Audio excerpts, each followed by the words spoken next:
Buongiorno, heureux d'être là avec vous. Pourquoi cette entrée en matière? Parce que je pense qu'il faut avoir une musique en soi pour faire danser le monde. C'est ce que je vous ai expliqué dans quelques instants. Et aujourd'hui, je vais vous parler de mon oncle. Alors j'espère qu'il ne m'en voudra pas.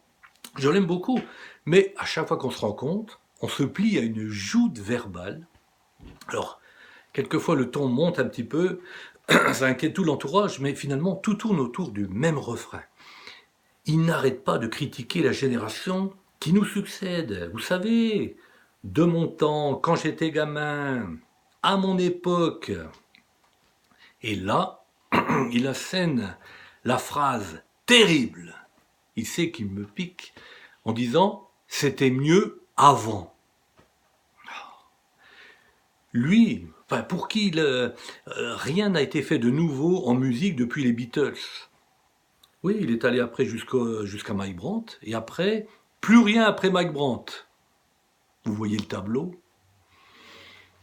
Est-ce qu'il a bien réfléchi, hein, au fait, par exemple, de grandir dans un pays en guerre, occupé par une armée qui traque, déporte et exécute? Est-ce qu'il peut imaginer si, par exemple, il est plus douloureux de travailler jusqu'à 64 ans dans un bureau ou de mourir à 40 d'un travail épuisant dans une mine? Est-ce qu'il a aussi imaginé la perspective du goulag qui a plané pendant des décennies sur la tête de ceux qui osaient exprimer une opinion contraire au pouvoir dans l'ex-Union soviétique? Et puis, en fin de compte, je préfère être opéré aujourd'hui que par un chirurgien des années 50. Non, je pense que notre vie est vraiment meilleure qu'à n'importe quelle autre période de l'histoire. Et puis tiens, j'ai encore des arguments. Pour quelques dizaines d'euros, on peut s'abonner à Internet, la plus grande bibliothèque du monde. Oui, il faut savoir percevoir le potentiel qui s'ouvre. Par exemple, marier la technologie et la révolution énergétique. Bon, je vois qu'il est sceptique. Ben, je lui dis par exemple qu'on peut mettre le monde en réseau pour mobiliser toutes les intelligences. Et bien là, il continue de me narguer, oui, avec des arguments que, par exemple, ce fléau des portables qui coupe toutes les conversations.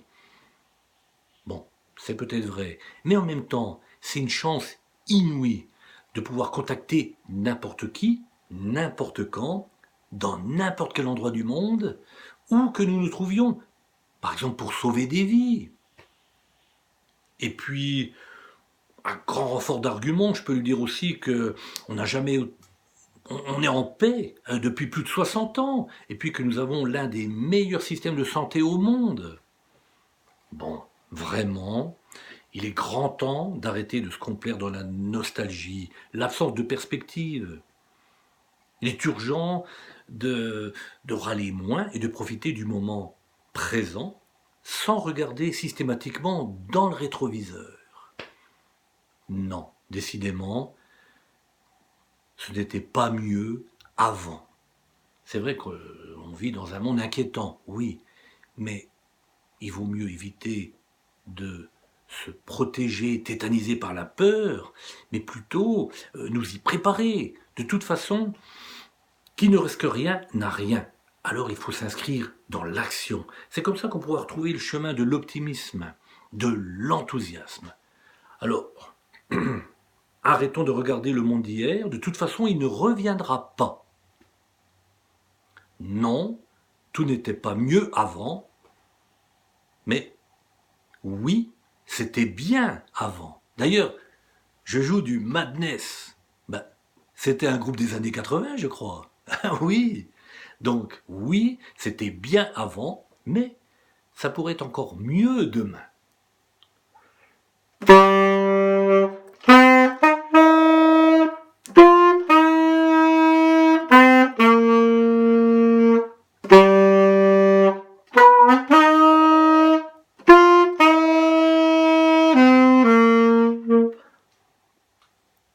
Enjoy!